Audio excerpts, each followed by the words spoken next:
আসন্ন ঈদুল আজহা উপলক্ষে ঢাকায় কোরবানির পশু গরুর প্রতি বর্গফুট লবণযুক্ত চামড়ার দাম নির্ধারণ করা হয়েছে ৬২ থেকে ৬৭ টাকা।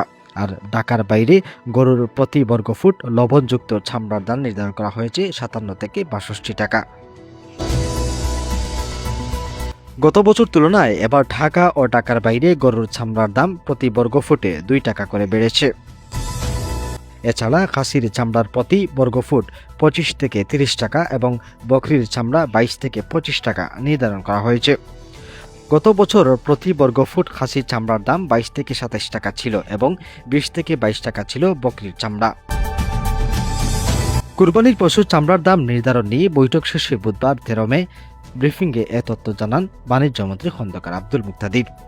তিনি জানিয়েছেন, কুরবানির পশুর চামড়া যেন নষ্ট না হয় সেজন্য জেলা প্রশাসন ও উপজেলা প্রশাসনের মাধ্যমে মাঠ পর্যায়ে সরাসরি ব্যবস্থাপনায় লবণ পৌঁছে দেওয়া হবে।